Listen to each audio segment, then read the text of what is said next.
Welcome everyone to another episode of The First Watch. I'm Dan LaMarca. As always, I'm joined by Tom Osborne, aka Ozzy. How are you, Oz? Good. What's going on, guys? What is going on? I'm also joined, as always, by Dave Eggers. How are you, Dave? Spit and rub, baby. Spit and rub. Spit and rub. Oof. What a scene. Yeah. What a scene. We are talking today, in case that iconic line didn't get you, we're talking about Kathryn Bigelow's Best Director, Best Picture winning movie, The Hurt Locker.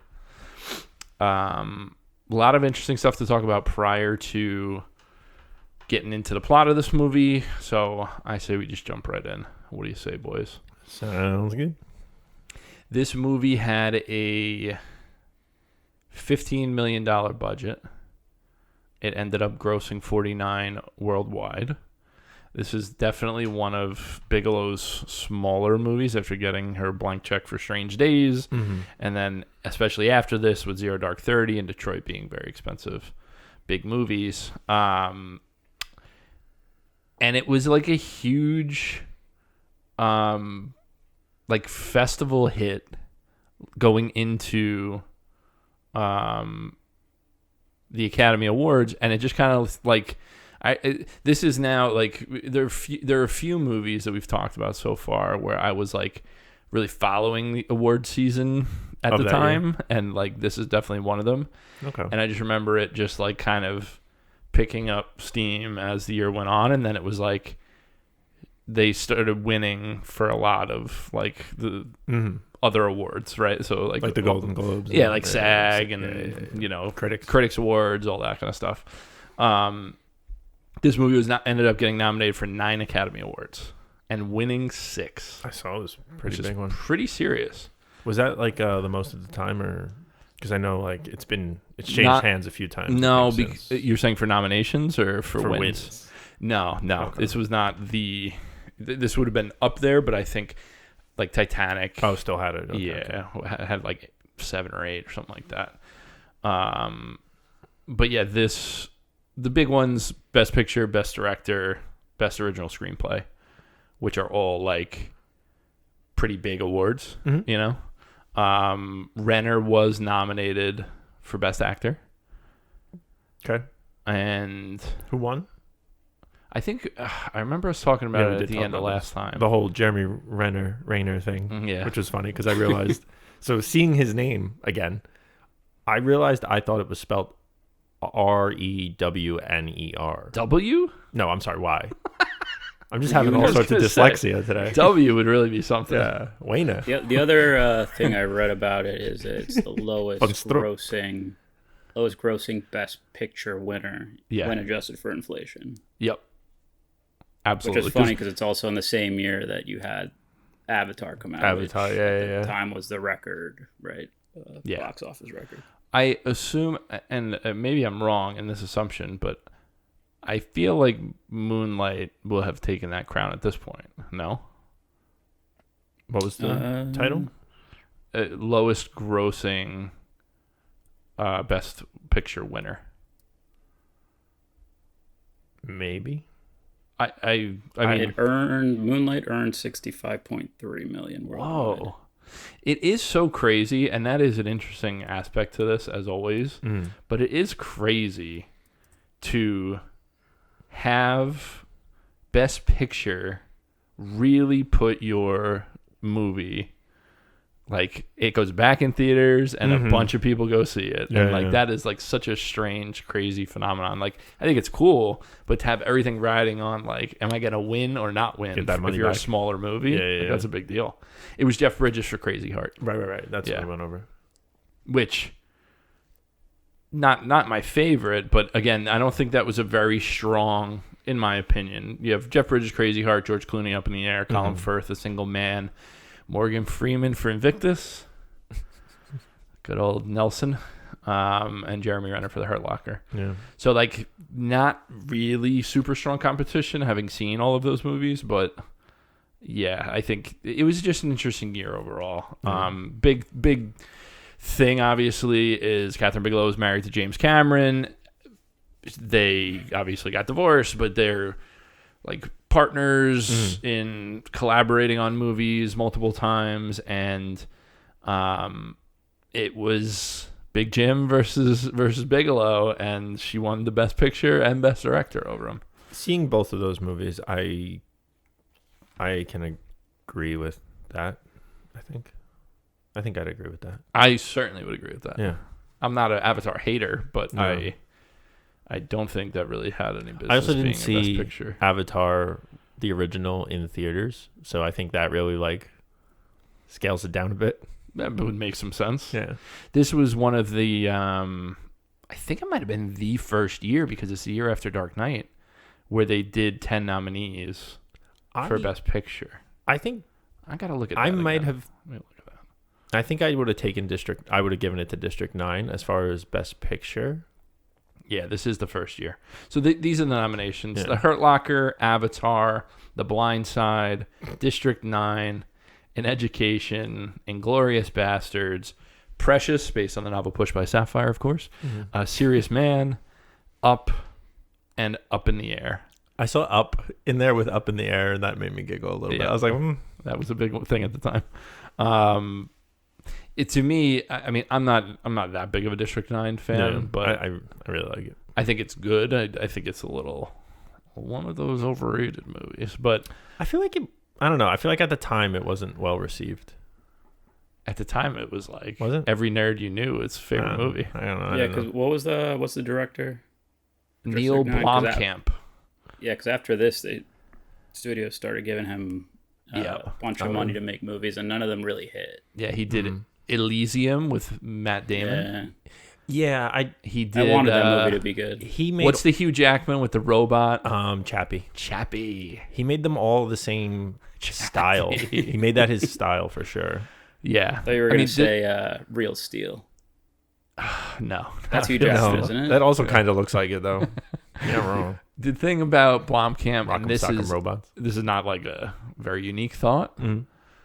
If you think The Hurt Locker is on the nose with some of what it's trying to do. Oh, no. District 9 is beating you over the head with it with a sledgehammer. Yeah, but I feel like it needed to be at that point, because I feel like a lot of people even still don't get it. Don't get it? Apartheid? I mean... Yeah.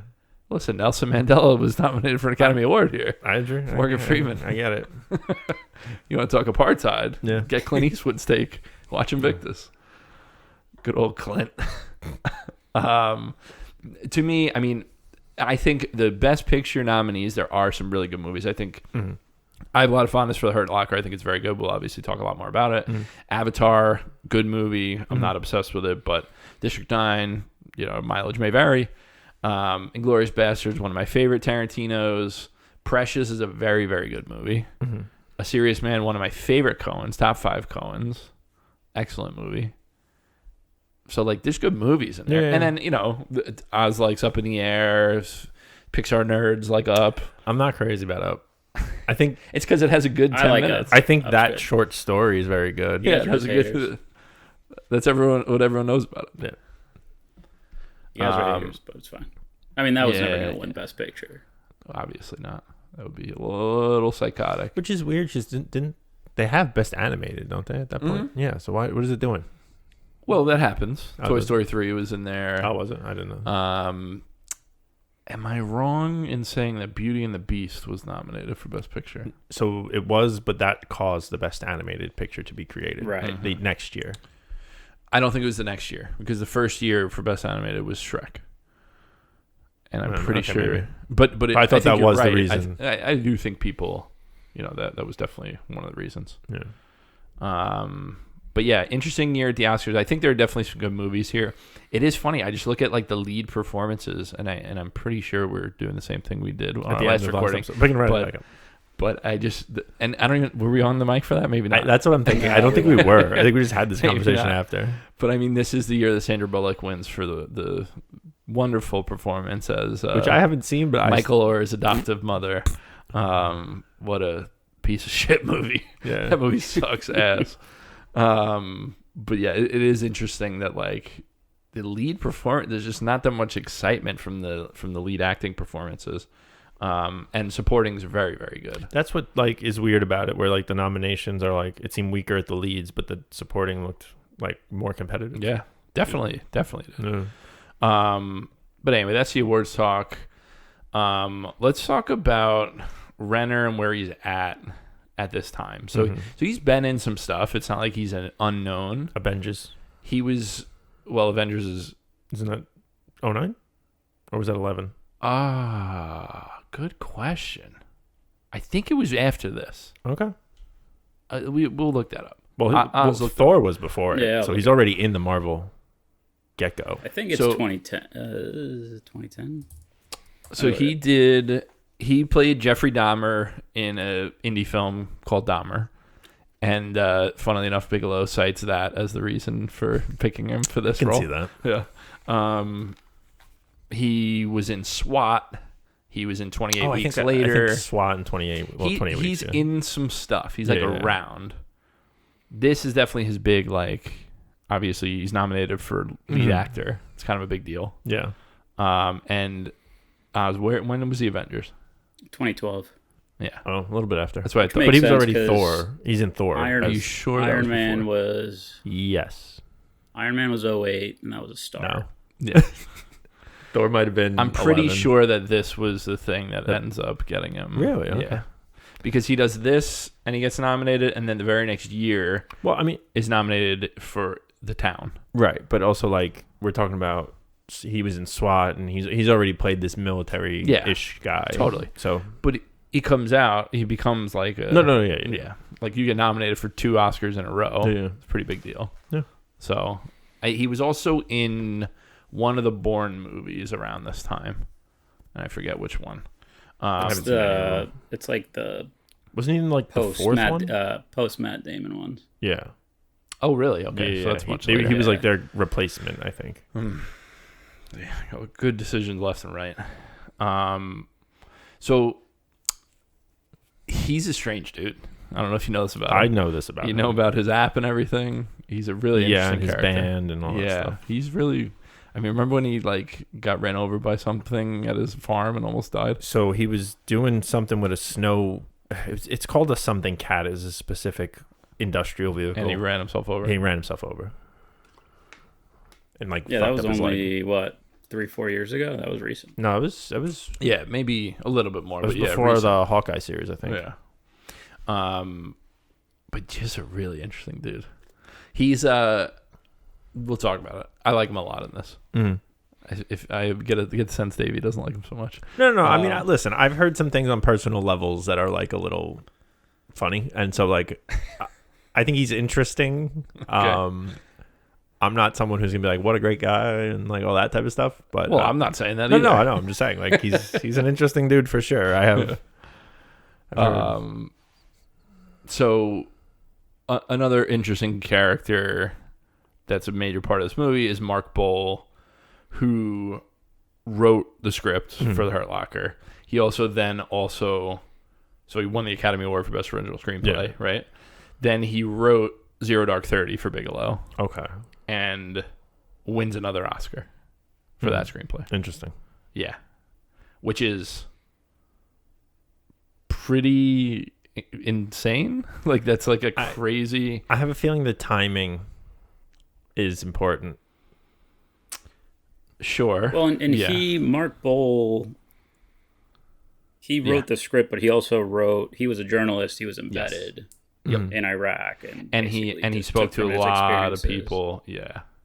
He spoke to a lot of people and got like a lot of the details of the setting and a lot of stuff from boots on the ground stuff. Yeah. Which is, so that's typically, I mean, that's the gold standard of what you want to do for this kind of thing. There's a thing I want to talk about this movie that will also probably relate to that. Okay. Yeah.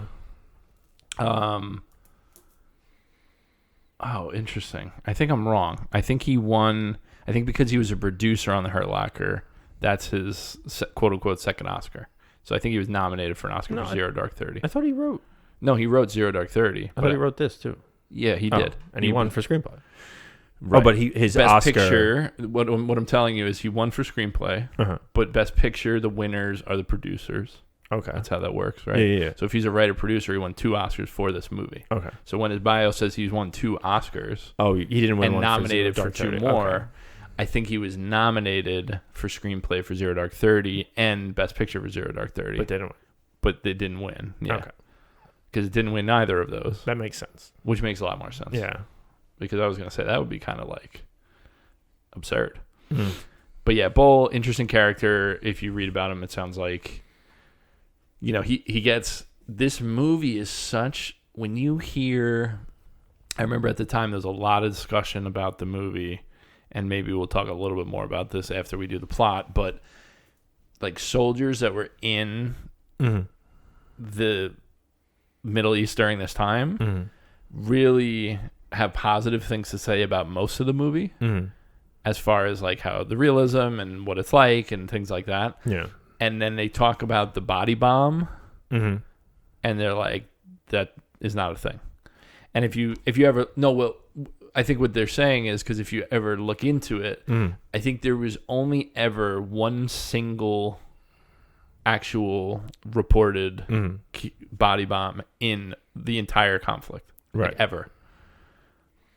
Like, so I think it's like they felt it was a little sensationalist to take the one story of this and say this is what you're going to do when otherwise the movie is doing a lot of things that are actually how it more was. accurate. Yeah. Well, I mean, obviously it's a movie, like that's what's going to happen. But also the other criticism as far as the realism of it is Jeremy Renner's character, and he's this badass, or not badass, but he's just this guy who's just going off and doing shit on his own. He's a wild man. Right? And they're saying he did any of that shit, he'd be court-martialed, of course, instantly over. Right? I mean, there's a lot of things that you'd think would have court-martialed people out there that we saw photos of. But as far as he's out there putting others at risk, other people's lives at risk like that, or of his own squad. Yeah. Other troops. No, and you're 100% right about that. But I think when they're talking about like the life that you see, the way the soldiers live, the way the Iraqis around them live, like there's a lot of like accuracy. Yeah. Yeah. Well, which I think is to circle back on the body bomb thing real quick. Yeah. Because like obviously this is just speculation, but like you say, there's only one reported incident of an actual body bomb. But to be fair, if a body bomb went off before you knew it was a body bomb, you'd have no way of knowing that. So like maybe there were more. Of course. Yeah, I don't know. But I think to talk about to put it in here if it's like a thing. If it was like happening all the time, that would. If it was one incident in the movie, I think it's fine. Yeah. So yeah, I mean, we have some other cast members we can dig into a little bit, but really, I mean, the other main character is Anthony Mackie, which like he had some roles prior to this. He definitely did some good work. It's not, I mean, this would have been like a major breakthrough for him in like how it's not even his first Oscar nominated film he was in. Is that right? 8 Mile? Well, sure. But I know. But yeah, I mean, I'm actually a pretty big fan of Anthony Mackie. I think he's really, really good in Pain and Gain. Like underrated. I don't think he's really bad in anything I've seen him in, to be honest. Yeah, he's good. I think he is like a underrated supporting man and has leading man potential in certain things. I mean, to be fair, I haven't seen the last Captain America, but Marvel is walking that back. Yeah, there's a bunch of problems with that, I heard. He's in a movie called Half Nelson with Ryan Gosling that he's really, really good in. That's like a couple years before this. I think he's great in that. Yeah. So I think there's like it's a good role for him in where he's at in his career, but he's been good in some other stuff. Yeah. So it's a nice, it's what you want to see. It's like he's kind of been building up, and then he gets a pretty meaty role that he does very well in. I think so too. Any other things we want to touch on? I mean, we'll talk about Guy Pearce being in it for one scene. Talk about Ralph Fiennes being in it for one scene. Yeah, I thought they were going to be in the movie a little longer, to be honest. I know. I know. It's a very interesting choice. But it's funny because obviously this is my first watch, but I've seen like references to this in media. Yeah. And like one of them was American Dad, and it was Roger as basically Kai Pearce's character, but he's cleaning the toilets in Iraq in like a suit like that. Jesus. And it's like a whole big like play on the bomb thing. And then Rick and Morty with the turkey episode where the guy turns into a turkey pill and then gets turned back, but then he has that like grocery scene. Okay. Yeah. Which I think that may be the most like, I don't want to say like memed because it's not actually memed, but like referenced in the culture, being referenced as like a now cliche idea. Mm-hmm. And let's talk about it because I think I have an opinion on it that I want to share. So I feel like this is so we have this. I think there's a lot to dig into in this movie in a good way. Like this is a good movie for this podcast, I feel. I think so too. So let's get to the plot unless you have anything on. Is you good? No. All right. See how you do it. Yeah. Well, this shouldn't be too bad. I was going to say, pretty quick, I think. Yeah, so essentially we open up with our friend Guy Pearce. He's the arrogant but fun, handsome leader of the group. Time to defuse a bomb. We're pros at this. We know what we're doing. So let's send in the robot. Robot scopes it out. Yep, there's a bomb there. Peel back this sack of potatoes and there's a bomb. So, all right, we're going to send in, I guess, like a counter explosive is what we're led to believe. It has this big wire attached. So I'm thinking it's some sort of explosive that, like, contains it or something. I don't know, obviously. I think the idea was, like, by setting it off this way, you can kind of control the blast. Yeah, you could, like, change the trajectory of the blast, but also you're able to stay far enough back and keep everyone else back so that it doesn't kill people, right? Yeah. Good old American ingenuity. The wheel falls off. That was one of my favorite lines. Was did you build that? No, the American Army did. No, sir. The American Army did. Yeah. Wheel falls off, so Guy Pearce needs to get in that big old suit. Yeah. Take a walk down. Of course, what happens here? We have a man on a cell phone coming out of the butcher shop. And our friend, who will, of course, never live this down for the rest of his days, is basically, I have a shot, I take him out, couldn't pull the trigger. That's Eldridge, Brian Garrity's character. Doesn't take the shot. Bomb goes off. Guy Pearce, not far enough out of the blast radius. Dead. All you see is blood on the inside of the visor. And then you get a shot of this like nice little shoebox he's being sent home in. With Anthony Mackie's Sanborn looking in, and on we go. Still on our bomb defusal crew. Now we got a new chief. This is our Jeremy Renner's William James. That confused me. I'm not going to lie. When they kept calling him James and then Will. Yeah. Two first names. He's a hillbilly, remember? Yeah, I know. So this is our Rockstar bomb diffuser. So shows up with the crew, first ride out. They get to the site. We're trying to figure out what's going on because there's really nobody around. You see a little American flag waving. You go in to find about 15 soldiers cowering behind this building, and they're talking about the details of where the bomb is. James comes out and basically just like grab the suit, and Sanborn's like, "We have a robot. Like, let's use a robot. Let's scope it out."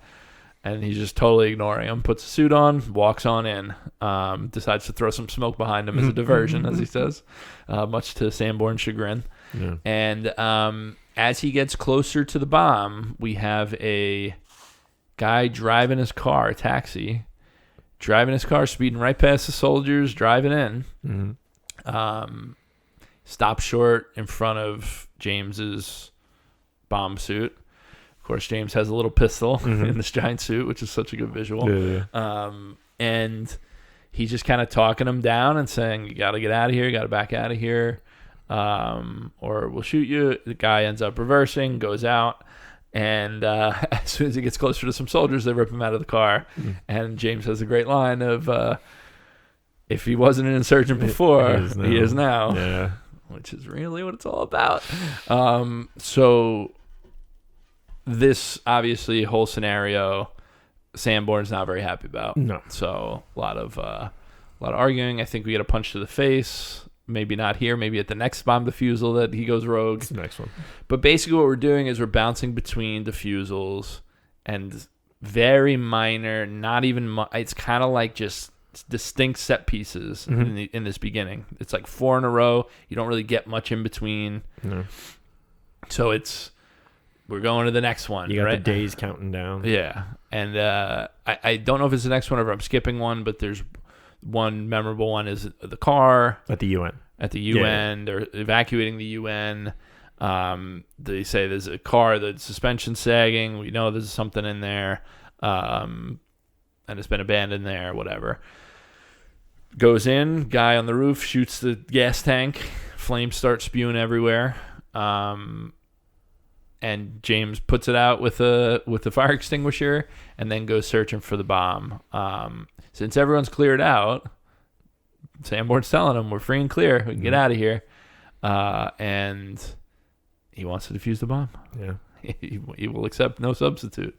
So he takes his time. More and more people are coming out of the building. More and more threats to these guys' lives. And he just continues and continues. And then we get our friend, after he defuses it, our friend David Morse, this lunatic that decided after they captured the guy that shot the gas tank, we have a medic saying he's shot through and through. Yeah, clean.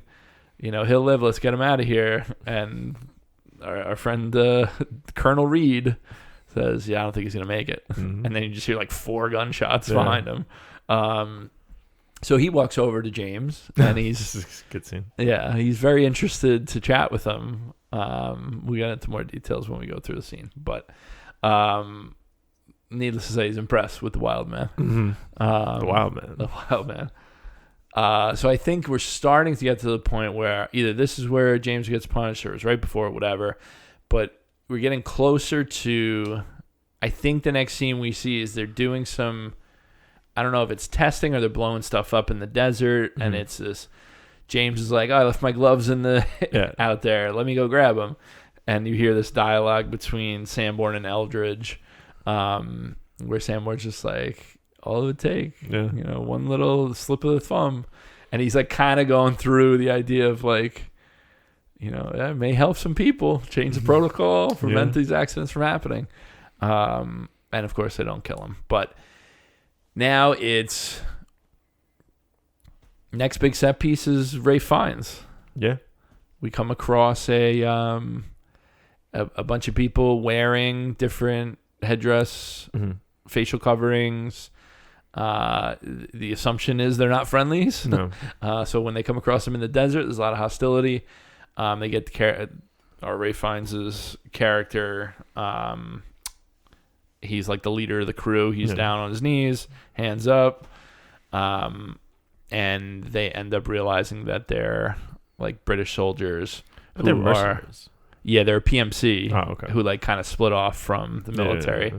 They have the playing card deck and everything, which was totally a real thing at the time, which is freaky. They basically are chatting with each other, and then all of a sudden gunshots come out. And we get another really tense set piece where there's just long-range sniper fire. And it ends with, I guess, interspersed, something worth mentioning is we have Eldridge kind of talking to his therapist, which is our favorite ice truck killer from Dexter. Yeah. Terrible therapist. Which, not doing a great job. Christian Camargo is the actor playing Colonel Cambridge. Yeah, a little on the nose with the name. That was crazy. A little on the nose with the name. But yeah, so we're getting some scenes of that kind of stuff in between. They make it through this big... what do you call it? gun battle, I guess. Yeah. And basically the whole PMC dies, and they survive, make it out. And that's where you have the aftermath. They're getting drunk and punching each other. Yeah. Blowing off some steam. So this is kind of their bonding moment. You know, they've talked before, and I think we may have gotten a scene where someone grabs like a thing of belongings. I don't know if that's in this scene or a previous scene from James's, you know, where he stays, talking about, oh, who's this? So I have a son. Yeah. You know, I think it's before this. And so you get a little backstory into what he has going on. Yeah, we got divorced, I thought, but she still lives in the house. Yeah. You know, I think this is all the same scene. Yeah, might be. I think it's two different scenes, but it doesn't matter. But yeah, then you get the guys punching each other. You know, hitting a little too hard. You see our James's penchant for living on the edge of dying by the knife. When Sanborn breaks out the knife because James is taking it too far. Yeah. James is saying, like, pull it into his throat. Then he walks Sanborn home, who's too drunk to walk. He hurt his knee. That's right. So I think the next thing, I think the only other thing worth mentioning, we have this young character named Beckham who sells DVDs to the soldiers. There's a bunch of vendors that are like camped out around base that are all cleared and stuff. This is like obviously real stuff. And they sell bootleg DVDs to these guys that can't, get any entertainment.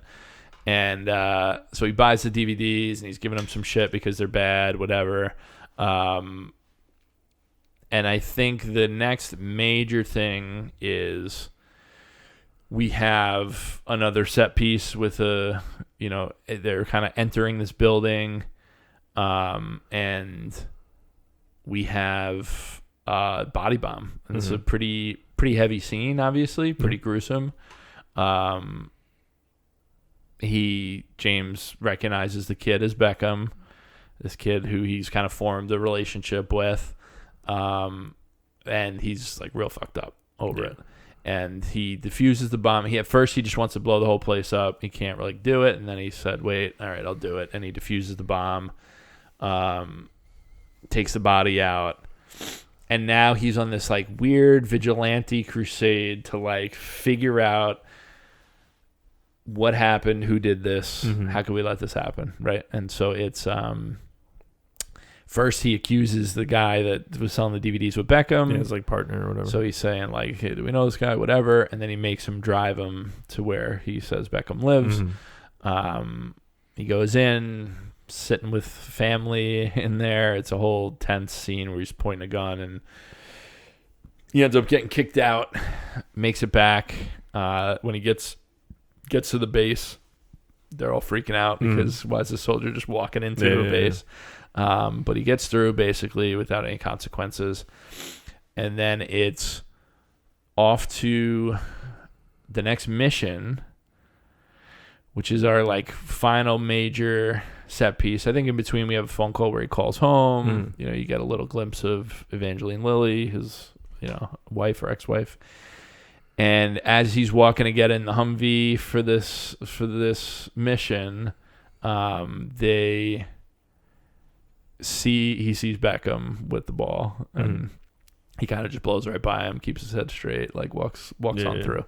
So we'll talk more about that as we get into it. But essentially, all right, final mission, we go. It was a huge post-explosion. They're not even really doing... I forget if this happens before or after the guy with the locks on. This is before. Yeah. Because Eldridge is still... You're right. So they go to this explosion site. They're kind of cleaning up, making sure everything is secure.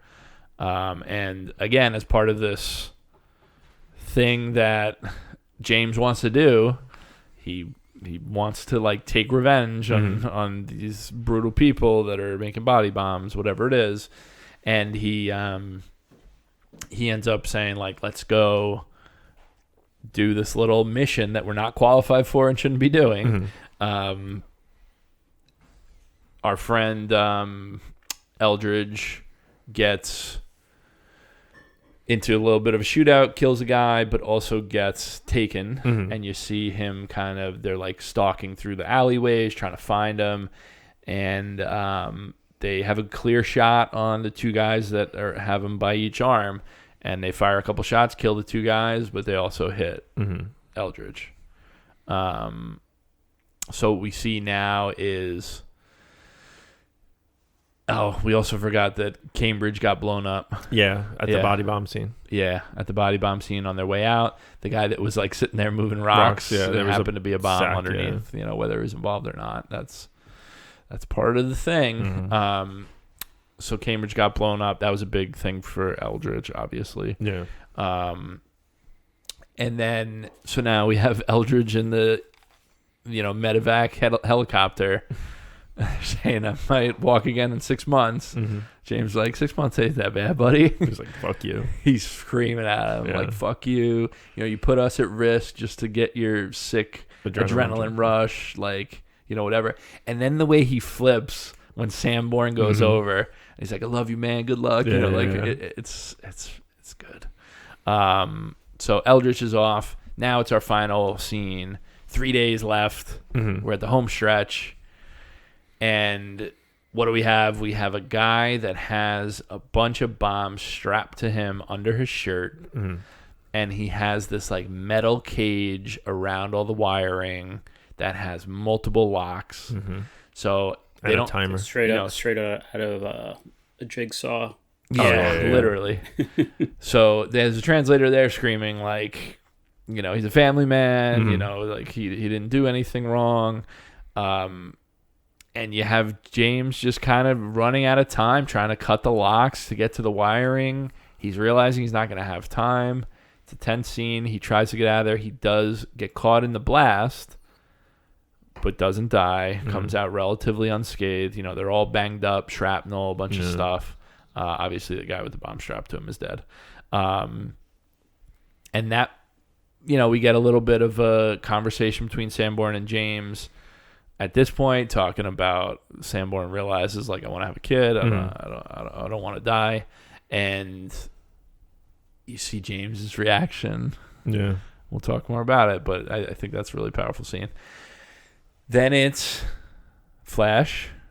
He's in the grocery store, so it's a super hard cut from driving in the Humvee, talking between Sanborn and James, and then it's cut. And he's in the grocery store walking down the aisles. He's, off, they're dividing and conquering in their shopping. So the whole family's there. You got the wife and kid, and you got him. And it's like, all right, well, did you find this? No, I haven't find that. All right, go get some cereal. Mm-hmm. So he goes to the cereal aisle. It's this scene where you just see the massive, yeah. Oh, man. And then he goes home. He can't stop talking about war stuff with his wife. She's clearly doesn't like what he's trying to say because he's kind of hinting at like, you really use another good bomb diffuser. Mm-hmm. She just totally ignores him. It's like, hey, can you cut these mushrooms up? Yep. He's then doing bedtime with his kid, regaling him of the tales of how this is the one thing he loves, which is very depressing. Then we get transport helicopters coming in. He's back on tour. Door opens up, sun hits his face. It's him. He comes walking out, and the look on his face, he's never been happier. Mm-hmm. And then we get the final shot of him in the bomb defusal suit walking down the road, way far out, wide shot, and 365 days till the end of the tour for this company. Delta, yeah. And that's the Hurt Locker. That's the Hurt Locker. I think the only thing, and we're going to talk about specific scenes, but what I didn't say is after the interaction where Eldridge gets shot and it's this tense thing, you do get the first time we see James have any emotion where he's in the shower kind of washing off and he's like, laying down and kind of breaking down a little bit, but, trying to hold it together. And yeah. I think we did a pretty good job of like kind of hitting all the main notes, and then we can dig into specific scenes that we want to. So off the bat, where do you want to jump? I wanted to mention one of the cool. So I think this movie does obviously a lot of great things. I think what really jumps out to me is the way it's filmed, and that it feels like a documentary, right? It feels like somebody is holding a camera behind them or whatever. And the cool thing about the way they filmed it is that they had 4 different camera crews filming every scene simultaneously and getting different angles, right? Different angles. The way they edit it is, I mean, what's so effective about all these set pieces and the reason why they're so stressful is those constant cuts to, I mean, there's people yelling at each other. They like pan to the civilians that are watching, but you don't know who's a bad guy and who isn't, and you know, so you really get the stress paranoia that the soldiers are feeling, right? And that's especially on this time around watching it. I was just kind of focusing on that. It was really cool. So I'm with you 100%. And the thing that I love about the way that she films and edits it is there are many different cameras with many different resolutions and frame rates, and like it really is cool the style that she's using. Like even when that first bomb goes off with Guy Pearce when he dies, they show like a rusted out, you know, husk of a car just like flex, and the rust like falls off in slow motion, and it's like that's just in there for like a second, and then it's this, and then it's that, and then it's like so many. Obviously they use a ton of practical. It looks really, really good. Like the style of this movie for the type of movie it is, I think you got to give like so much credit to like it's so like artfully and interestingly done. Compared to 99.9% of war movies. Exactly. And I think like especially because of like when we were talking about how it was written and like how the information was gathered, like it reflects that very well. And then even because again, like you said, like it could just be this could be very boring. Definitely. And I do think the way it's filmed makes it interesting. And again, like that was one of the things I was going to bring up was like it feels like a documentary. Even when they're in that place with the body bomb, like the way they're panning it is like you don't get anything before they get anything. You're with them, so you're basically 100%. Whenever they're doing any sort of breaching or like, it's like there's another person there with them that instead of carrying a gun is carrying the camera. And like exactly you feel them walking and running and like exactly like when you're talking about how it's filmed different resolutions, like you get the B-roll of the crowds and like.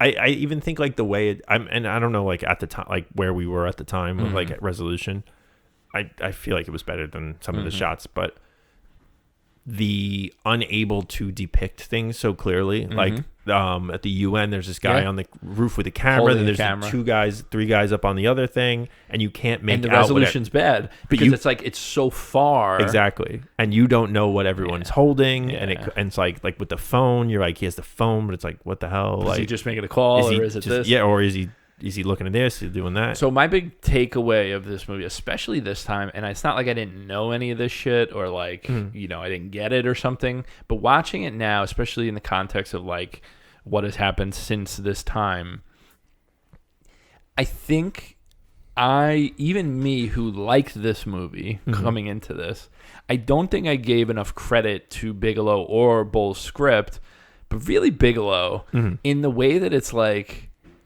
each part of this movie, not only the stuff that's obvious, like when he's talking to his son about like, you know, some people only have a couple things that they like there's some like really heavy-handed shit, but the movie itself is so obviously anti-war in the way of like, you don't know who's a bad guy. And that's because you shouldn't fucking be there. like that just proves the point more of like every time you're seeing these things, you're looking at it like, what the fuck are you doing? No, exactly. Like what are we doing? Yeah. And I think there's like a really good thing she does here. And this I think is the way the Bigelow does this over it being in the script is so you like front and center we're seeing how it's negative, how war is negatively affecting the soldiers, and like, but at the same time, it's like we're looking at it through the lens of the imperial power, and then it's like overlaid. You have now. Oh wow, it's really tough for the soldiers. But then when you look, you're like, it is fucking monstrous. Horrendous. To the people who live there. Horrendous. Like everything's blown the fuck apart. Yeah. And it's like there's bombs everywhere, and you're like, oh, look how scared these soldiers are of the bombs. And it's like, look how fucking imagine the fucking people living there. Yeah. And it's there, but like even the way it's like put front and center, but it's like this is like the setting in a way, but it's like not so ham-fisted that That's it's like what, the thing. Well, and it's the. Yeah, go ahead. I was just gonna say, what this movie, and I mean, it's what the Iraq War turned out to be, but what it shows in the way it's structured of those, it's just these set pieces of, you know, on this day we had to defuse this bomb, whatever, is that it's just the futility of, like, what are they doing? Like, they're not accomplishing anything, right? Exactly. Versus when you watch other, like Saving Private Ryan that we did, there is this bigger, you see Normandy, right? You see that there's an objective that they're accomplishing. And this is just they're living day to day, and it's like, oh, this guy died being blown up for what it's an reason? occupation. Doesn't matter. You're 100% right. And the thing, I could list multiple things of like specific examples of showing it, like the kids when they're driving off at the end and they're throwing rocks and they don't even. But it does the best of both worlds, I think, where like it is obvious in its message enough a lot of times, and then it has the more subtle stuff. Yeah. So like you think about when Cambridge is talking to the guy that has the donkey in the cart, and he's like, literally, all this guy's doing is taking rocks and putting them in from rubble and putting them in just to make this a more pleasant place or a place that cars can go or whatever. Like, this is what this guy's doing because his whole, everything around him is blown up. Yeah, like, so all that he's doing is doing that, right? So he's being asked nicely. They're having a conversation. And then more people come around and they're talking. And eventually it's just like, you need to get out of here now. Yeah. Or I'm going to harm you. Yeah. And the looks on their faces are just like, what the fuck what else is are wrong with you? And also, like, what else are you going to do now? Like, haven't you done enough? And the conversations that the locals have, right? It's like, hey, where are you from? Yeah. California, New York. It's all like very just nothing. Yep. And there's so much of, like, that's what I'm telling you is like, you know, the if he wasn't an insurgent before, he is now. Oh, yeah. Like, he throws that out as a joke, but that's really what happened. That's the whole point. If you're inconvenient to us, it is a problem. Yeah. Like, even though you live here. And we're the ones that are here occupying it. It's just so... this movie, in my opinion, and it's kind of surprised me a little bit. I think it aged a lot better than I thought it was going to. And I come away from it like very impressed with it as the objective was completed and it did a really good job of what it was doing. And you know, I want to talk about specific scenes. I want to dive into specific stuff, but overall, like, even from the very beginning when the cart's wheel falls off and the metaphor of that of like we just are this failing thing that doesn't know why we're here and what we're doing, and it's just like even like the setting of just like you're not there until the job's done. It's like you're here till the amount of days you put in. Like, you're here to this countdown and you're free of this problem, and someone else will come and handle it. Well, and then we'll be there for like 20 fucking years. The other, even this movie obviously has the message that we were just discussing, but if you just take the movie at its just surface level action movie, war movie, it's so fucking good. It's really effective. All the set pieces are so good. So They're intense. So stress inducing. Yeah. There's great action. And See, I mean, the movie just works on a lot of levels. Yeah, I think it does. Like the way you said it, like it's good in that sense because it's also not like hyper action. Like, it's not just like shoot out the whole time. It's such a specific type of action. It's very like slow. Yeah. Which I think is very good for this movie, especially specifically because I don't think if they were just like, you know, storming buildings and like boom, boom, boom, boom, boom. Yeah. Yeah. And each would walk away with the set wrong piece message. is different and interesting. Yeah. And you do get the shootout with the sniper. Yeah. But which I even want to that's talk like, about. but that's like a little slower. And it's interesting than and it's interesting what it does because it shows you that it's. I mean, they're there for hours and hours, right? And he's just looking down the scope and. Dude, that scene, I really want to. May as well just talk about it, Yeah. and then I want to pivot before we get into specific. Let's talk about that scene, but then before we go scene by scene, I want to talk about James as a character. Okay. But that scene and the way, so obviously you have spit and rub, the blood, whatever, and then you have the look. When the way the camera is positioned to have Sanborn's eyeball huge in the scope and them so dried out, and his eye literally like looks like it's red and like getting it looks like it's really not in good shape, just being open for like there's something fucked up about it. So my grandma had the flies on Renner's face. Yeah, like so cool. There's just so many things in that where it's just like. This is just like great filmmaking. Like this is just like you're doing a really good job with this. Have you ever seen like this happened specifically with my grandma's cat? Like the eye got pushed out of the socket a bit and then it like dried over. That's what it looked like. So the eye looks so bigger gross. and dried over. But that's kind of what that like reminds me of. Is like you're rotting there basically. It's nuts. Well, and when you talk about the different resolutions and how things aren't clear, it was like every time you would see through the scope that Sanborn's looking through. Yep. And it's or not even clear, the one, right? It's kind of like you see people on the roof, but you don't really know what's going on. It's cool. Mm-hmm. And you had James on the other eyes, basically, like, because even he knows, like, you can't get a clear look just through the lens. Yeah. Like, you got to scope out where to look with it. Yeah. Because it's such a punched in. That scene, I think, is really, really good. Yeah. And the feeling of, like, again, the paranoia is all throughout this movie, obviously, but the feeling of, and then you have Eldridge on the back, and there's a bunch of goats, and then there's a guy that's moving, and he sees it, and it's just like the design of that scene is just so well crafted. Like it's really, really good stuff. Even like from the beginning of it, of like getting in there, and then like who are these guys, and then finding that out. Yep. And then them chasing them, and they're like, "Oh wait, I forgot it was 500,000 dead or alive." And he runs back. That was funny to me. But let's talk about James. Yeah. So, again, we can get into what your thoughts are about Renner and all that. I think he's really freaking good in this movie. I think he's excellent. And the thing that I like, the scene at the end with Sanborn specifically, especially juxtaposed so soon after with the grocery store and all that, this guy does not have, like, he doesn't have the thing that most people have in a way that's like freaky.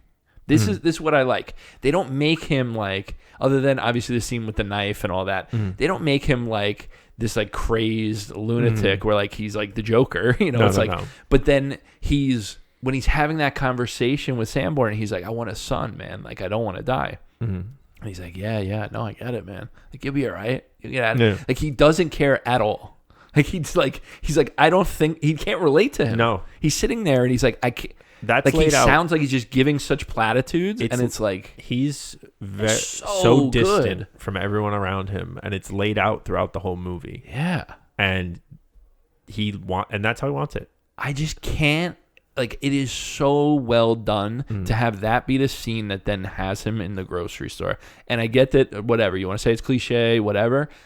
For me, the grocery store specifically hits super hard, especially at the time when it's not that you never heard the concept or seen anything like that, but the way that is kind of filmed and that specific camera angle of the goes on forever. And like, not to like, dive too deep on it, but that is the thing that you hear about guys that like have actually seen like real combat and then come home, is like the normal shit.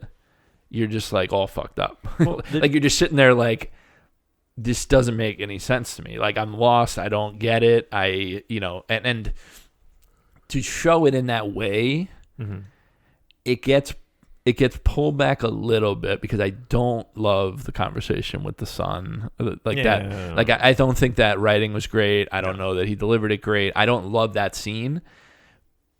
But taking that aside, I feel like the way that he plays that grocery store, I'm a huge fan of that whole piece. Well, that's also like part of the thing about the military too, is like you don't have to like make a lot of decisions. Like everything's kind of like laid out in a way where it's like this, it's almost like a flow chart. And also everything is like, this is where this is how this is. And when that's your day, and then you're focused on your thing, and that's kind of part of the design of that too, is where it's like, you don't have to worry about anything else. You have to worry about this job. And now you're not doing that job, and you weren't equipped to be doing everything else again now. Yep. And that's a lot of the struggle post-military. Yeah. I just think it's really like that specific this scene into this scene, it just works really, really well. Let's talk about the UN one because I want to talk about David Morse as Colonel Reed. Okay. So again, another great set piece, which we'll talk about others, but obviously they used real fire. Obviously they, everything, they actually burned that car up because when he lifts the hood and it's like this burnt out thing, it's like it's all covered in soot. Yeah, it looks really good. No. The production design is nuts. That is a big part of this movie. And he's obsessed with finding where that switch is. Yeah, he's like a dog with a bone. Yeah, at the risk of everybody else. Does not care. I do think this is where he gets punched after this. Yeah, because he took his headset off. Yeah. But yeah, this scene, especially with the guy filming, the camera on the roof, and then it's like, I'm gonna be on YouTube. Yeah, there's a lot of good stuff like that going on here, and it's very intense. And then to see this guy walk up, and the way he admires the hell out of him for what he's doing. He's like, how many? I actually have the quote. Let me find it. Yeah. He goes, you the guy in the flaming car, Sergeant James? He says, afternoon, sir. Yes, sir. Well, that's just hot shit. You're a wild man. You know that? Yes, sir. He's a wild man. You know that? I want to shake your hand. Thank you, sir.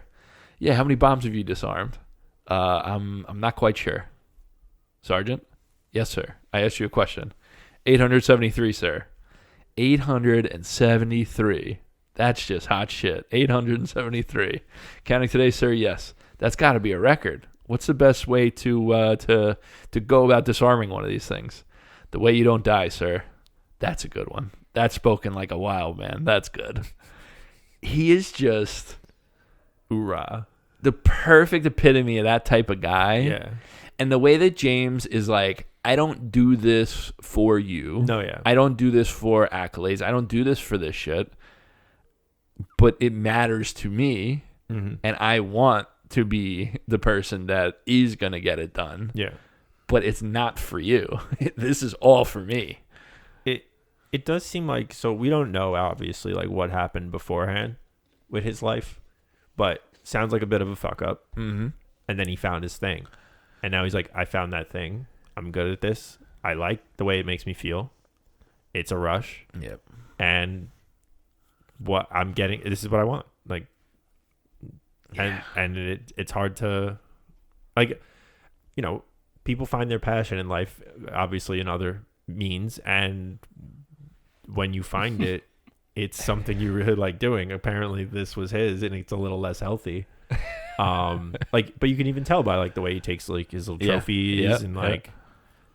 Well, and it's even a compulsive thing. Yeah.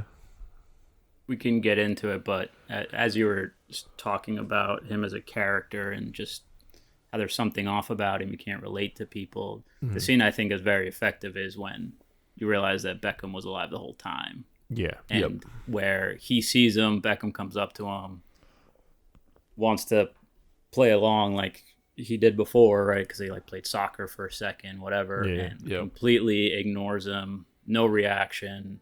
I mean, and he literally 10 minutes before that went out of his way went into the town in the middle of the night to go avenge him, whatever, and just nothing, right? And I don't really know what that scene trying to say, except that he's fucked up and doesn't know how to handle his emotions, but yeah. Well, yeah. I think it's I think it's that he has gone through stages of figuring something out in himself, and then to have the assumption of what happened be him being face to face with the fact that he was wrong. Yeah. He's just like, and got Eldridge. yeah, I'm not gonna deal with this. Yeah. I can't think about this. Well, I think that also has like things to do with like him being isolated, and then, you know, his letting someone in, betraying him in a way is kind of part of how he sees it. Yeah. But also, you know, he was wrong. Yep. But I think that's part of it, where he's like, I'm just better off alone because I'm getting people hurt. Like, when it's just him in the bomb suit out there, everyone's at a safe distance. It's just him who can get himself hurt. Like, 100%. Yeah. And that's why he's the man in the suit. That's why he wants it. Yeah. That's why he's the man in the suit. You're right. You're absolutely right.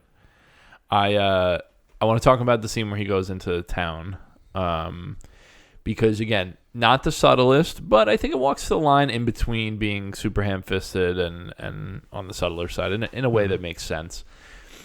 Obviously, it's a big metaphor for American interventionism, right? Like him literally entering this person's house. Yeah. He has no idea where he is. For reasons that he can't even fully grapple. Yeah. And these people have no idea what he's doing. No. So he walks in, sees a guy, he has a gun pointed at this guy.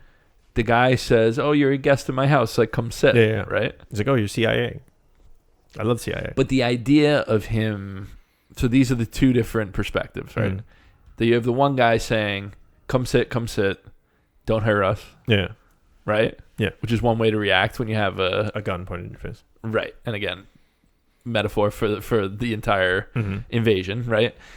And then you have wife coming in and going off on saying, him. "Get the fuck out of here," and hitting him and saying, "You got to get out of here, you got to get out of here, you got to get out of here."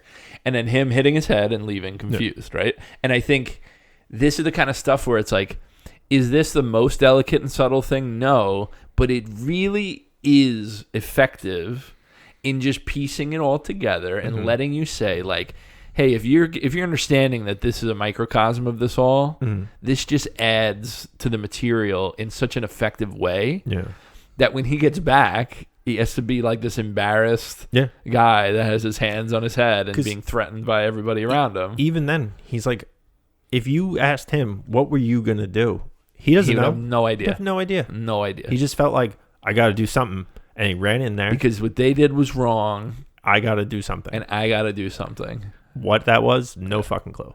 It's just a really, like, it's good. And then it's just, and then you see him when he's movie. running home with the gun in his pocket, like, what the fuck like is going through his own head? And he's like, I have no idea where I am. I'm at risk now. Like, who knows where the fuck he is? Who's gonna see him and be like, American.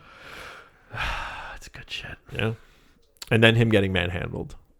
Yeah. Like, he thought he was just gonna walk in with his ID. It was pretty nice. Yeah, it was good. And then he's like, where were you? And he's like, whorehouse. He's like, if you tell me where it is, I'll let you back in. He's like, all right. You tell me exactly where this is? Yeah. I think I want to talk about, like, we talked about the sniper scene, you know, very effective, tense scene.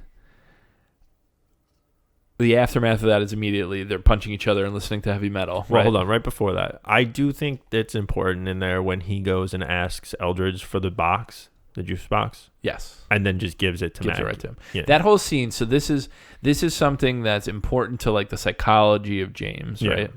And this is where I find it him interesting as a character, and this is where I like Renner's portrayal. He does, in that moment, he takes charge, and he's a great leader. Yeah. Because he simultaneously is spotting for Sanborn.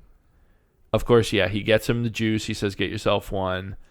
He stabs it, passes it, doesn't even say anything. Is like, drink. And never wants any for himself. Doesn't even think about it. And then he talks Eldridge through the other side. And he's like, "You got this, man. Your call. Your call. Make a decision." And, like, giving him the latitude to make the decision, then do the right thing and save them, right? Like, he's hitting everything correctly. And it's almost like this weird psychology of like he is capable of this all the time, and when he doesn't communicate well, it's intentional for his own thrill and benefit. Yeah. Right. And it's like when he decides to be the good communicator, and he even with the spit and rub, right? Yeah. He sees that Eldridge is having a breakdown. Yeah. And he's like losing it. Yeah. And he talks him through it. He's like, "You got this. Come on." You know, like it's just so interesting to see a glimpse into that. And it's just like in that moment, he knows this is life or death for us all, and I need to step up and I need to make it happen. Every other moment, it's only life or death for me. Yeah. And I'm going to take advantage of that to do what I want to do. But when it's life or death for everybody else, I can be whoever I need to be to get the mission done. And then he fucks it up at the end. Yeah. Yeah, I mean, it's like every other situation in the movie is a game to him. Yes. Yeah. Right? And I guess this one is the one that stands out as the firefight. Yeah. Right. I mean, I guess when It's they're this running and in the dark. Exactly. Yeah. But you were gonna then go into the bonding / homoerotic. Yeah. So the immediate aftermath. I mean, it is funny. Bigelow loves. She does homoeroticism so well. Well, okay. So real quick, I do think overperformative masculinity and homoerotic are two sides of the same coin. Yeah. Yeah. I mean, of course. Yeah, and you see it, but. Definitely. It's very obvious. But I think Bigelow loves that. And Yeah. if you watch some of her other movies, like it's pervasive throughout. And I think this is such a good one of those because it's like it is showing you, and again, this is more of that cliche classic soldiers. Yeah, this happens all the time. Our adrenaline was pumping and we got to get this energy out, right? So we're chugging liquor, listening to heavy metal and punching each other, right? I mean, anybody that's been around teenage boys understands this, right? Like you're boxing with your friends. Why? I don't know, because you're an idiot and you need to like have some weird. It's a psychological thing, and in this it's funny because you see the bonding, you see that it's a good thing, and then you see James just like take it too far, but on purpose. He knows he's being way out of line. Yeah. And he's like, I just need to see how this guy is going to react. And to see him, pull the knife when he couldn't do anything else. Again, that's one of those moments where like, I don't mind it crossing the line a little bit into that like Joker-fied type of thing because I think Renner plays it really well. And this is where I'm saying like, I understand, hey, not everybody's a big fan of Renner.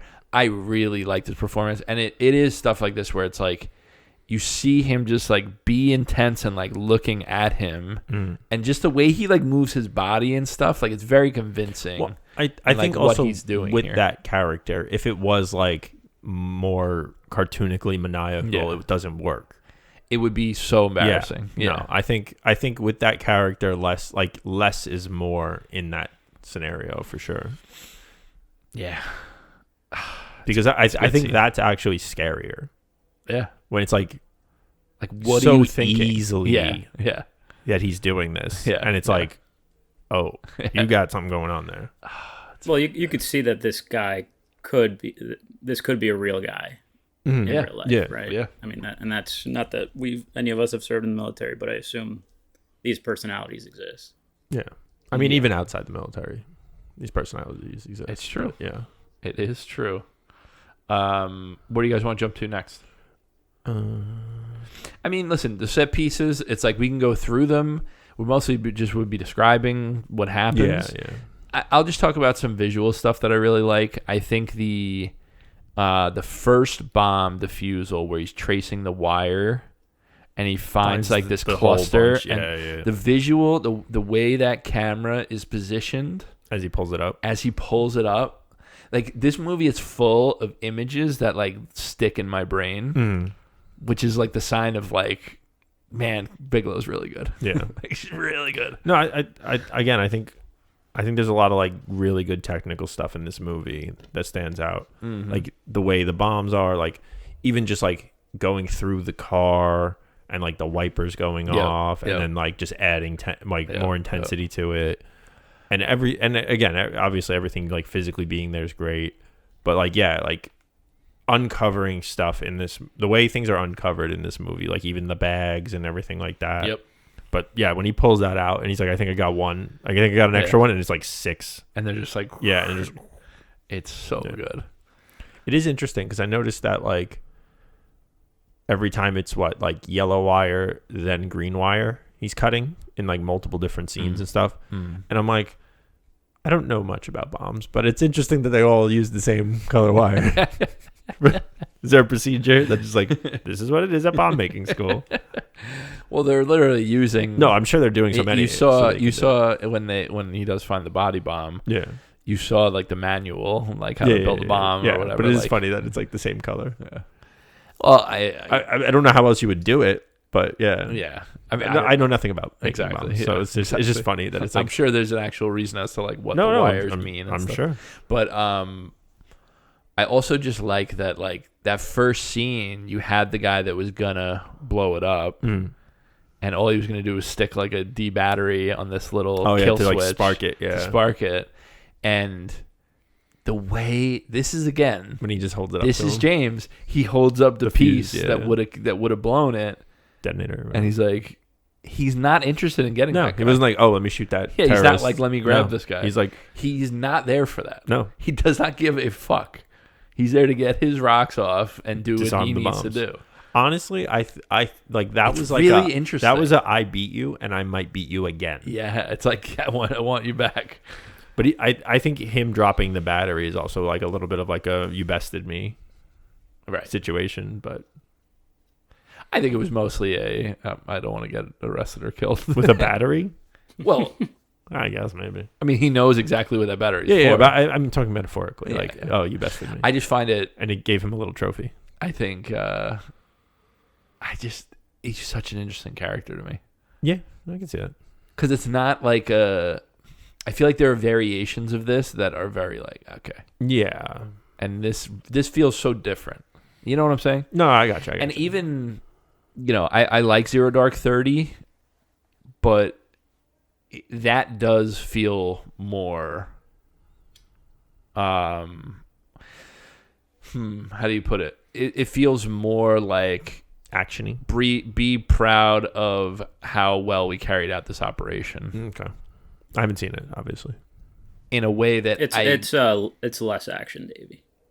Zero Dark 30. Action's basically Zero Dark 30. Yeah. It's all about the CIA trying to figure out where Osama is. Yeah. And then you get the raid on the compound. Yeah. That's the big action scene. Yeah. But that's pretty much... there's other stuff that goes on, but I like that movie a lot. But that one is definitely more propaganda-y.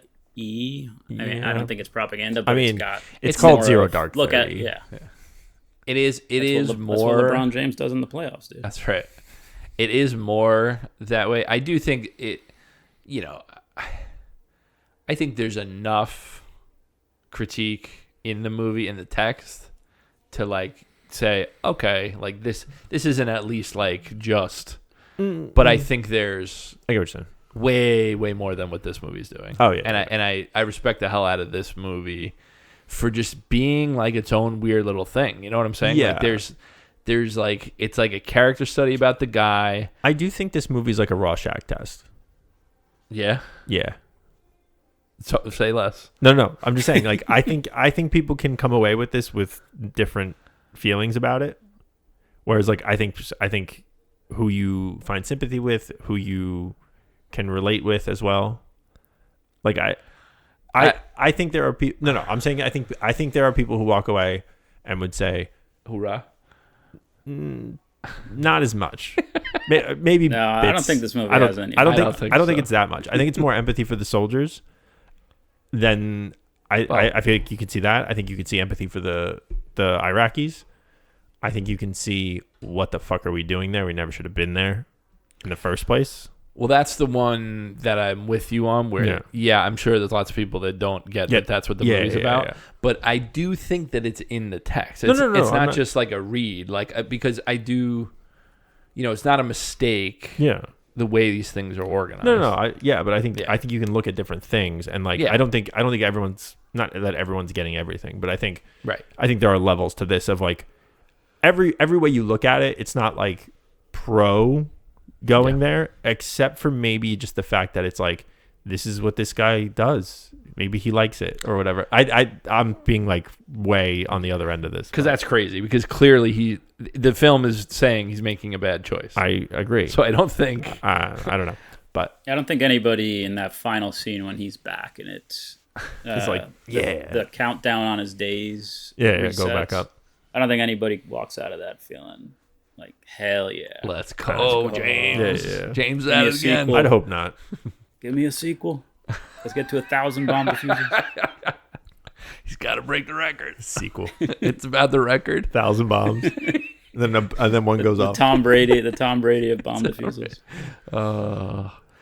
I really would be hard pressed to find people thinking this is a pro-war movie. No, I don't think there is. I think Unless if it someone like was, really it probably resonated would've with that made more wild money. man. Like, yeah. That person needs to get locked up immediately. Jail right away. That's straight to jail. Yeah, what other scenes do we want to touch? If it was pro-war, it would have definitely made more money. Would have been like Well, no, see that's the thing though. I think it like at the right time, like I think it pushed the right amount, probably from what 2010. So what? This movie is that what you're talking about? Yeah, I think it like didn't like I don't think it's like fuck. Oh, sorry, I screamed right into the mic. Fuck this and that. Like I don't think it's like I don't think it's as critical as we would be today of the Iraq War. I think it's even more openly criticized than how this movie handled it. We'll say that. Like I think if this movie came out today, it would be even less criticism about it. You know what I mean? about the war. Yeah, like I don't think there are people who, I like from what I was reading there was like a little bit of pushback of like this being anti-war. Like not necessarily in certain circles, but it seemed like there was a bit of a give and take. Am I wrong? I mean, That's I don't. All right. I don't know. Yeah, Well, that's what I Tell saw. me. So All right. that there was Yeah. like some critics of You read critiques it, of that. Yeah. You read this. I didn't And read this. Whereas I think like if that came out now, I think it'd be like duh. Put it that way. Yeah. Well, sure. Okay. But I think the idea, I think the reason I said I think this movie stands the test of time and has only gotten better over time is because it is very critical. No, I agree. Yeah. Yeah. So like I don't know. I feel like this movie could have come out this year and I'd be like, wow, it's a great, critical film about the Iraq War. Like I'm not like yeah, I think it does. I just don't think it's as like. I'm not saying like it needs to be more aggressive in any way. I'm saying like it could be more aggressive and be less criticized. Is what I'm saying. Oh, nowadays, sure. is what I'm trying to say. Got it. Yeah. That makes more sense. Yeah. I just think there's even when you get to the point I've talked about the scene now a couple times, but I really want to give Mackie some flowers for that final scene in the Humvee when he's having his breakdown and just like Nobody would care. I don't want to. Yeah. That whole thing Yeah. is delivered so well. He's doing such a good job, and And then just back to Renner. it's so good. Dead eyes. And he's like half looking at him and like looking ahead and like nodding, like, "Hey man, yeah, no, you gonna be all right. You're gonna be all right. Yeah. You get out And, of here." and again, with Psycho that eyes so well. with that scene, and it's just reinforcing how real it feels because I rewatched that scene. It's the camera. It's the one camera behind them, as if somebody's in the car with them, sitting in the middle, Looking in over the back shoulder. seat, Yeah. and it just keeps going one Yeah. to the other. You don't get the typical. All right, now we're gonna be in front of the car through the windshield, and they're Right. talking. No. Yeah. I think it separates them well. Yeah. It's Where it's like they're in the same car, but they're not on the same page. It's really good.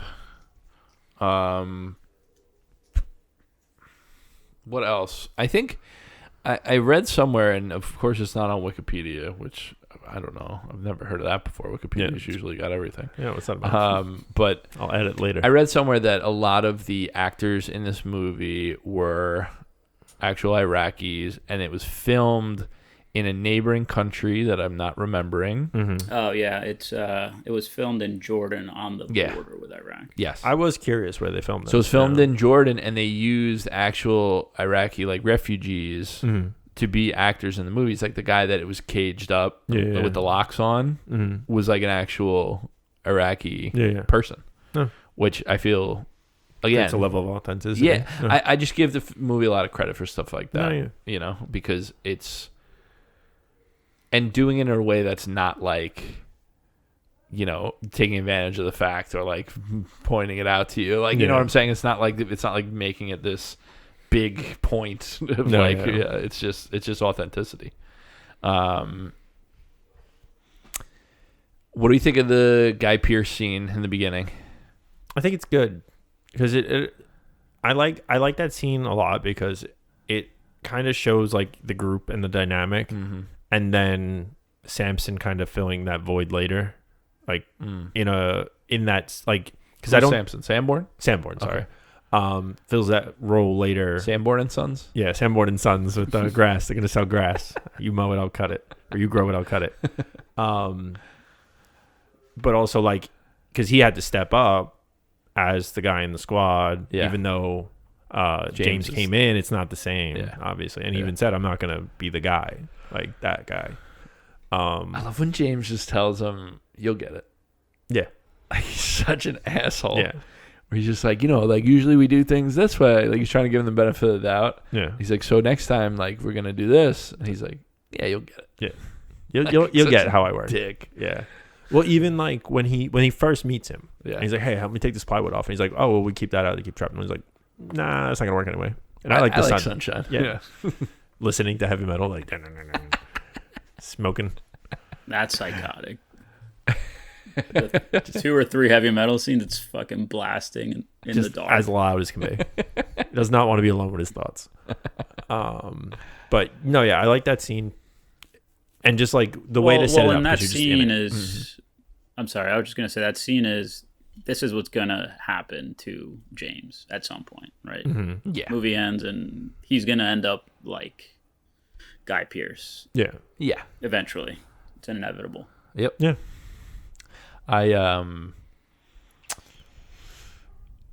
We talked when I was doing the recap about him in the shower after the Eldritch gets shot. Mm-hmm.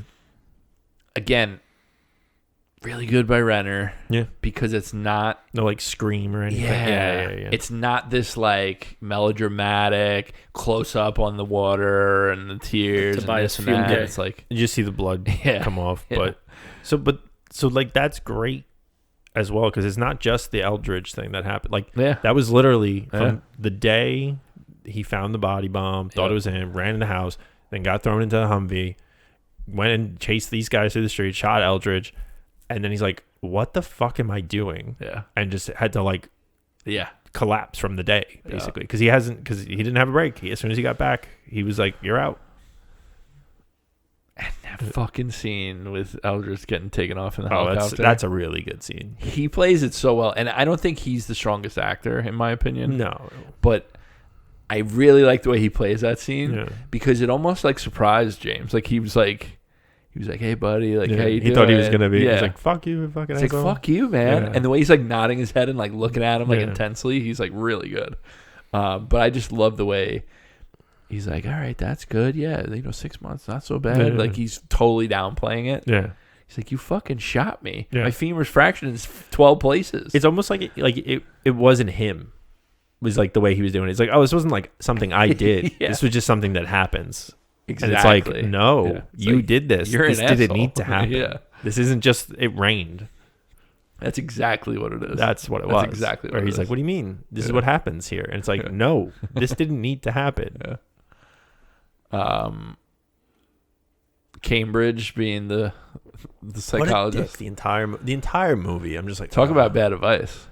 Everything that man said, it's bad. It was just like, well, sometimes this gives people purpose, and it's like, who hired you? Like, do you have a degree? Because they should it's revoke the indoctrination. it. No, I understand someone doing that. I don't understand an actual like psychologist doing that and keeping their license. That's what I don't understand. Well, he gets his comeuppance.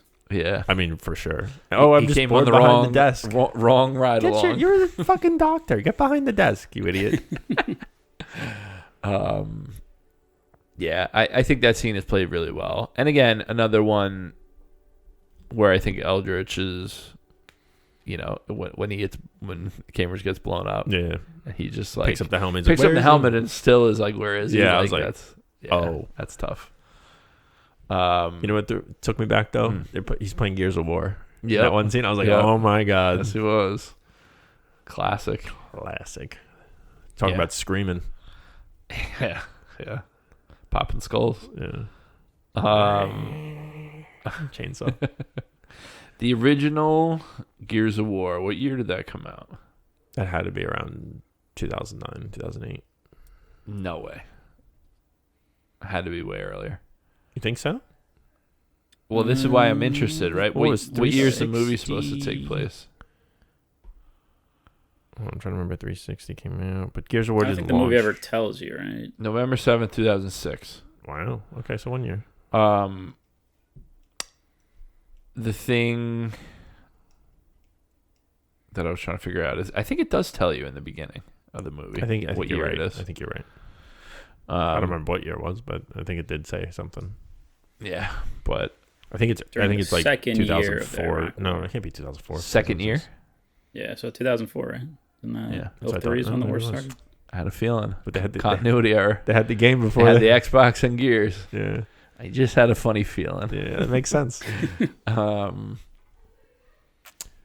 Yeah. What else? Anything else we want to touch on? Listen, this isn't a very like we said, the set pieces. We're not going to sit here and explain how cool it was when they defused this bomb and how great the visuals were. Yeah. We touched on a lot of the stuff. We went through some of the big scenes. I think maybe the one thing we could talk a little more about is the actual body bomb and the way visually that's done. Yeah, when he started cutting that open, I was a little surprised. Yeah. Not really, but it was like pretty gruesome, though. Yeah.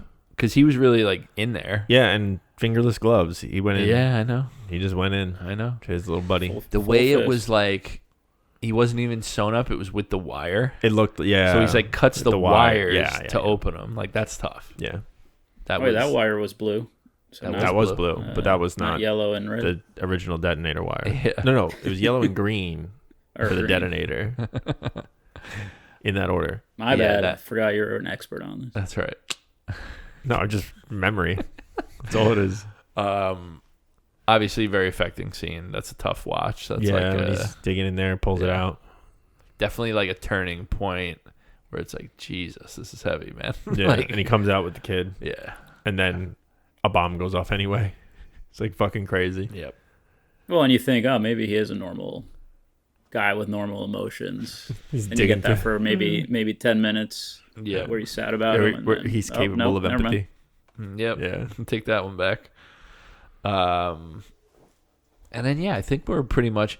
I guess the only other thing... Do you think there was any chance that Sanborn actually wanted to blow that bomb up and kill? No, I don't think so. Because I don't think he was joking. But I don't think he actually was going to do it. No. I think he but was I do think there was some sort of thought of like, we would probably be a lot safer if we kill this guy. I think he was like expressing his grievances out loud. Where he's like, we could just fucking kill this guy. Like, I love the way he plays that too. The way he's like, accidents happen all the time. Yeah. It's like, and it might help a lot of people if we get this rule changed so that their safety measures can be, modified. So one of the he's like spinning it to be like, this could help. This could positive for everybody. So and then he fucking holds the gloves up. He's like, hey, like not a care in the world. Yeah. No, I don't think so because he worked in intelligence before that. Yeah. And they are bomb defusal. So I don't know if he's actually killed anybody. And then we see Eldridge's first kill. So I don't think he was like seriously doing it. I think he was like, how easy it would be, but no way would he do it. Dude, the way that explosion looks too. This movie looks so good. Well, the fact that he went down, like they did the first detonation. They're like, oh, I'm going to do the second detonation. He's like, my gloves. Yeah. And it's like, motherfucker. It's crazy. It's a really beautiful movie. Like, I really like the way it looks. I really like the technical stuff of this movie a lot. Yeah. Anything else, Oz? Anything on your mind that we didn't touch? No, I think we went over everything. Last chance, Dave. Nope. All right. It was your first watch. Mm-hmm. Rate it. Okay.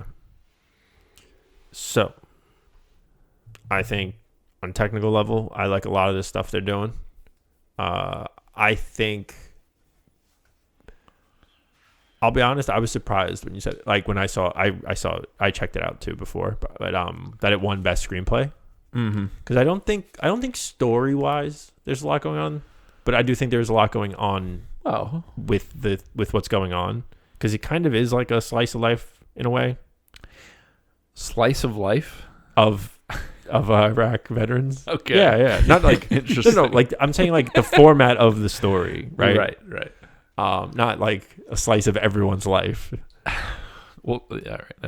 All right. Anyway, I think Bigelow did a lot with it. Like I think if you put this in the hands of a different director, I don't think it comes anywhere near the same. I totally agree with that. Yeah. I do think that screenplay is not just dialogue, right? No. I'm saying story as well. Yeah. Like there is no real like overlying plot of where this is going. You know what I mean? Right. That's what I'm saying. Well, it's a character study, right? So it's Yeah.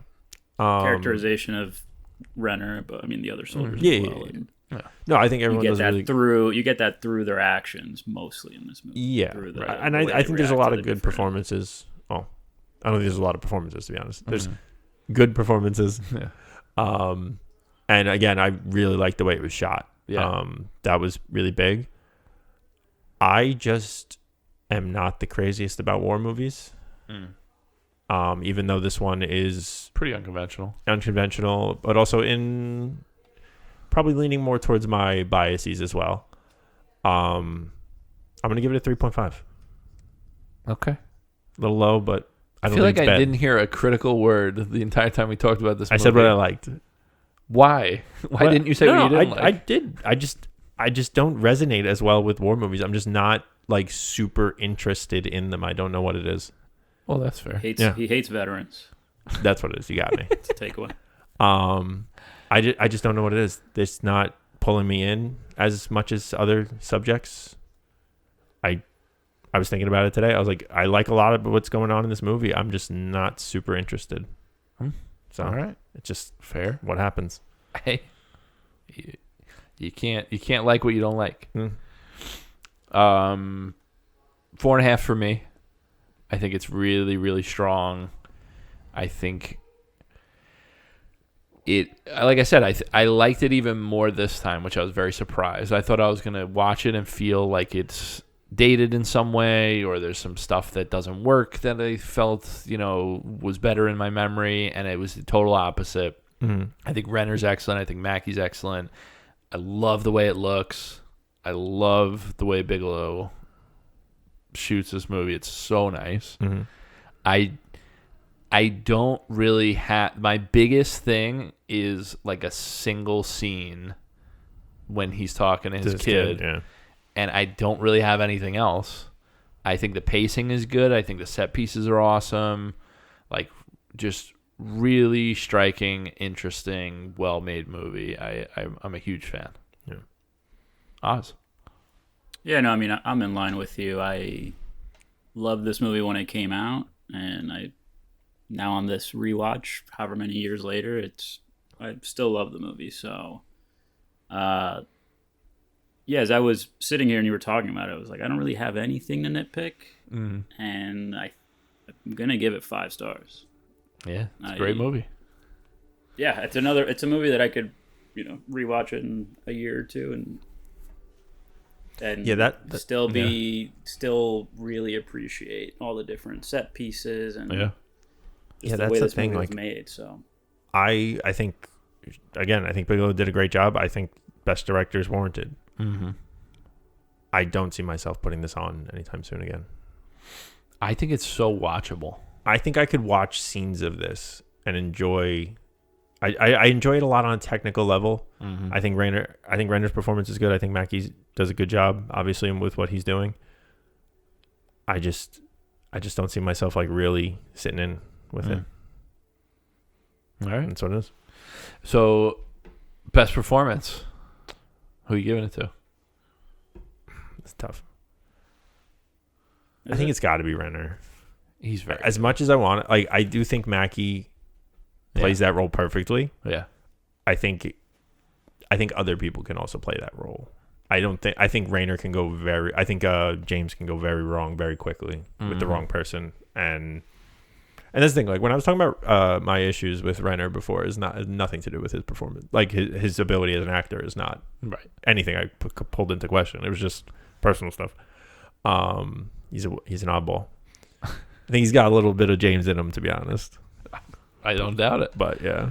He's quite good. He's also my pick for best performance pretty easily, even though I really like Mackie in it. Yeah. I just think, I really like him in this a lot.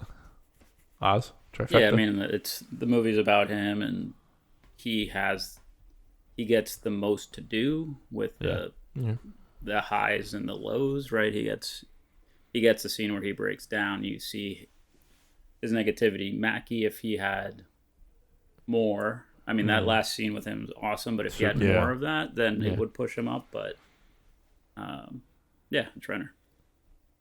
Rainer is Davey keeps saying Rainer, but I'll fix it one day. Best scene? I think the sniper scene is my favorite scene. Really good scene. Yeah. Just from like when they pull up to what it turns into, to the waiting game, and like just seeing everybody in the roles, and really, and a great set piece too. Like just when you don't see, like, I mean, obviously you see the sun change, but it's like a cut. Sun's changed. They have sand on their face, like they've been there for a while. We got like a little tornado thing, right? Yeah. And there's just like, you felt like you've been there for a while. You feel it. Yeah. No, the pacing on that's really good.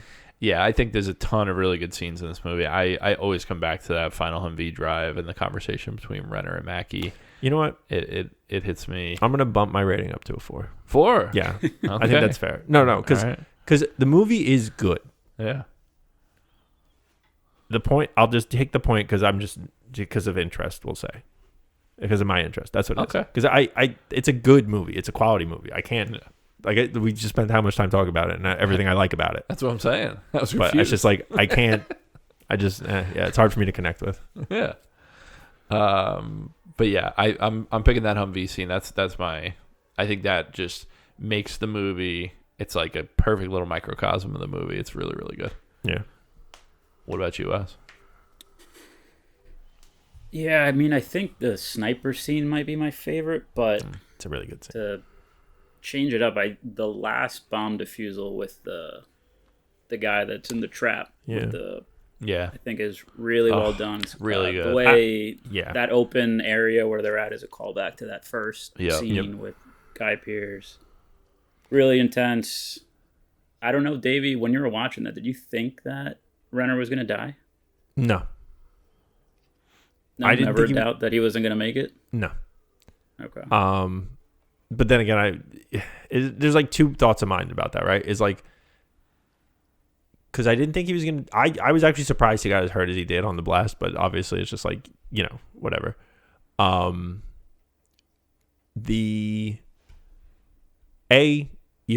Like there's more coming to the movie. Like from, again, we talked about like what I've seen in pop culture with the scene. So, there's still like stuff to come. But B, he didn't seem as reckless in this scene as he was in the others. So it looked like there was going to be preservation, just because even like him walking up with the gun the way he did and like, I'm going to shoot you. It's like if he was as reckless, he would just be like, yeah. So like he's really good in that scene. When he's telling the guy, I'm sorry. There's not enough time. Happening was like, I don't think that would have happened in like earlier in the movie. Because he was like, I'm going to, he was threatening the cabbie. Yeah, that's a fair point. Yeah. And he just stood there. He didn't like move out of the way or anything. He's like, if you're going to run me over, you're going to run me over. And then he's like, I got to run. Like when you send Mackie out, you're like, okay. But he's like, when he realizes he's not getting it done, you see it in him, and he's like, I gotta go. I know. Ugh, it's a good scene. Yeah. All right, are we putting it on our list? I'm gonna guess Dave's not. I don't think so. I am putting it on my list, but I'm doing a little. I think I'm doing. It's tough. I'm thinking of rearranging. So here's my current list. Mm-hmm. Mulholland Drive is number 1. There Will Be Blood number 2. Handmaiden 3. Mm-hmm. The Iron Giant 4. Alien at 5. Jackie Brown at 6. Annie Hall 7. Malcolm X 8. Strange Days 9. And The Princess Bride at 10. So interestingly, Princess Bride is coming off. It was a short stint on my list. Really, really like that movie a lot. This one just same squeaked it out. Works, on a little deeper level for me, and I was really impressed with it this watch. Mm-hmm. And I am actually going to put it above Strange Days. Okay. I think it's a better movie. Strange Days is messier and probably has higher highs, but I think The Hurt Locker overall is just such a tight, well-constructed movie. I felt like in the first 2 scenes of Hurt Locker, I could like see Strange Days in it, in like the way it's shot. Yeah, I was like, yeah, you see it. Yeah, she's a pretty good director. She's good. I'm very close to putting it at 8, but I think I'm going to leave it at 9. So my new list is Mulholland Drive at 1, There Will Be Blood at 2, The Handmaiden 3, The Iron Giant 4, Alien 5, Jackie Brown 6, Annie Hall 7, Malcolm X at 8, The Hurt Locker at 9, and Strange Days at 10. Dave, it's skipping yours. Let's see. I got Malcolm X at 1, Handmaiden 2, There Will Be Blood, Iron Giant, Jackie Brown, Annie Hall, Strange Days, Alien, Fantastic Mr. Fox, and The Princess Bride. Yeah, it's not beating out any of these for me. All right. Move along. Ozzy. Your list, you got Jackie Brown at 1, Alien at 2, Cure at 3, The Handmaiden at 4, The Iron Giant 5, Saving Private Ryan 6, Titanic 7, Strange Days 8, Malcolm X 9, and Blazing Saddles at 10. Is it making your list?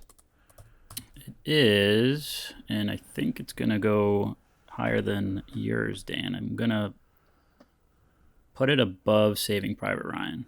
Okay. Below Iron Giant. Is Blazing Saddles coming off? Blazing Saddles is coming off. All right. So we're going to go... all right, your new list is Jackie Brown 1, Alien 2, Cure 3, The Handmaiden 4, The Iron Giant 5, The Hurt Locker at 6, Saving Private Ryan 7, Titanic 8, Strange Days 9, and Malcolm X at 10. All right, fellas. We got our last one to pick before we start up another round of the 5 faves. Pulling up our list now. We have to take one off Ozzy's list. Just a reminder what Ozzy has. All the President's Men, Akira, The Graduate, Magnolia, Boyhood, Close Encounters of the Third Kind, Almost Famous, The Deer Hunter, Raising Arizona, and Dr. Strangelove, or How I Learned to Stop Worrying About the Bomb and Love the Bomb. So, again, I'm struggling to find the asterisk. It is? Yes, it is. Damn, I got to change how I do this. I remembered from last time. Good. So, Dave, you got a pick? I'll let you go first. Okay. I'm going for it again. PTA is about to win an Oscar for Best Director. Let's go back and watch his messiest and maybe most interesting film, Magnolia. Came at such an interesting time in his career because we have instant success. We have Boogie Nights coming out, his second movie, after like a very small Hard 8, coming out Boogie Nights. He's been basically claimed he's going to be the next great director. You know, he's like got a screenplay nomination. and then he comes out with a 3+ hour meandering, strange movie that is just really fucking good. Mm-hmm. And it's so one of a kind. It has so many great performances. Tom Cruise's best performance of his career. Oh, interesting. IMO. Like Philip Seymour Hoffman doing some really interesting stuff. There's some great shit in this movie. It's really, really good. All right, so I have a question. Oh, God. Well, I don't have another Mulholland Drive trick to Dan play. never wins. So after this one, we do our faves. We do 5 faves, yeah. Are we resetting, or are people on the bench? What's the question for that? Like, if I pick a movie, it doesn't win. Is it still on the bench, or is it because we went through? No, again, they all everything get reset. Okay, so then I'll make a real pitch. They all get reset. Because otherwise, I was going to throw Deer Hunter under the bus. Okay, so I saw this movie by myself in Florida at my brother's house, and I loved it. And I didn't know much about it. I just knew like it was like this thing that existed in like deep cut film in a way, like well regarded, but like if you know, you know. Oh God. Dr. Strangelove, or How I Learned to Stop Worrying. I knew you were gonna do that. And Love the Bomb. Why are you the way that you are? What do you mean? It's one of my favorite movies. It's a great movie. You pit my favorite movies against each other, as always. Sucks to suck. It's a black and white, I would say, dark comedy. Definitely a comedy. A lot of great bits, great set pieces. It's a bit long, but it doesn't feel too bad. Like it feels like you're going through this whole big thing, and it's just so good. It's one of a just kind. Shaking his head over there. It's one of a kind. Yeah, I have not seen anything quite like it. I've seen references to it, trying to like capture a little bit of it, but I haven't seen anything like this. It is a one of one. I completely agree. Well, Dan, I don't know if you should have told me that the movie was 3+ hours long. Because otherwise, we're picking Magnolia. Fuck off, dude. No. So I knew that was going to happen. I think Doctor Strangelove is pretty close to that too. I don't think so. No, what is it? No, it's definitely not. I'm gonna find out right now. Beautiful black and white. If only my fucking keyboard would come up on the bottom of my phone. What is this shit? Here we go. Doctor Strangelove. It's an hour and a half. Yeah. That's it? Yeah. Oh, for some reason I thought it was longer. I knew it was not. So Magnolia, where do we watch it? It looks like it is on most streaming platforms for $3. Okay. So easy. He's not going to need that money after he wins Best Director. Yeah. Everything's solved after Best Director. Yeah. So that's going to do it. We tune in for Magnolia before we get into our next round of 5 faves, which is always very exciting. Yeah, I'm ready. Magnolia, I mean, very well could have been one of my 5 faves, so I think it's a good You had to work around. it's a good pick. Yeah, Ozzy's List is my workaround. Pretty much. But thank you guys so much for joining me. Thank you, Oz, for being here. Thank you for hosting. Thank you, Dave, for being here. Always. Thank you guys out there for listening. I hope that you've enjoyed this episode. Again, you can follow us at The First Watch Pod on Instagram. Send us emails at thefirstwatchpod@gmail.com. We got a YouTube channel in the works. It's up. There's nothing on it, but it's up. It's up. I'm working on it. And I think that pretty much wraps it up. So until next time, peace.